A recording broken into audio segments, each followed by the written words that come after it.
We're in sweet home Chicago, where this pizza maker has one big problem with his pizza. It's not crispy. It's soft. Although the existing thermostat indicates the oven is well over 650. The temperature is not right yet. It's supposed to be a 475.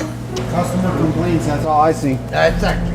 This is one serious piece of machinery, and it must have proper temperature control to operate. And instead of swapping this temp control out with an original unit, which costs a small fortune, if it even is available, we're gonna install this MT-622E high temperature controller from Full Gauge. And the range on this is 32 degrees to 1,112 degrees. So let's get to work. First thing we're gonna do is find out where this existing temp controller ties into and open up that box. Next, we'll disconnect the wires coming from the existing controller. So we get that out of the box. This is the plate we're gonna use to mount the controller. It's gonna go right in here like this. That looks pretty good. I don't know what that hole was for originally, but now it's for the controller. Alrighty, got the plate in. Want to check the voltage on this gas valve real quick to make 100% sure that it's 115 volts. Yep, and it is right there, 110. I'm going to install a temp sensor where the existing sensor is. I'm going to leave the old one in there, that way at least it's doing something, you know. Alright, so here's our wires. This is kind of the colors we've been using on Full Gauge. We got white is neutral, obviously. Red is the hot going to the circuit. Black is the hot going to the controller power. So these two go together. And then this is our hot right here, coming from our power supply. Now this is our green, our switch power coming from the controller.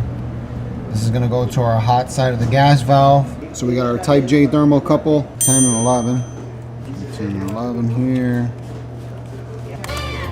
And you want to strip about 6 millimeters or 1/4 inch of the insulation off the wire, because when you put this wire in the terminal, the insulation butts right up against the terminal block and eliminates the possibility of a short circuit. All right, we're ready to turn on the oven. First thing we have to do after we turn on the controller, hold both keys up and down to get into the function menu.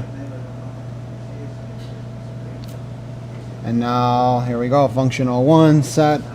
Put the passcode, it's 231 to change the, we're gonna change it from Celsius to Fahrenheit.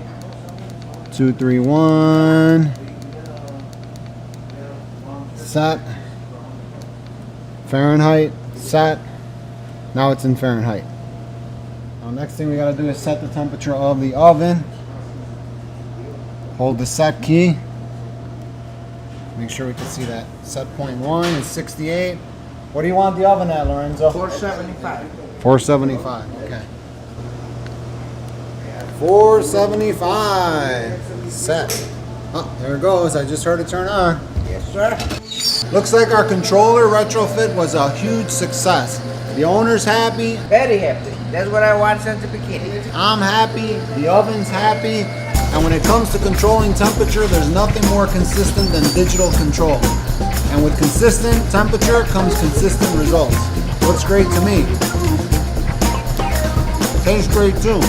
I don't know about you, but I'm gonna finish eating my pizza. I'll see you in the next video.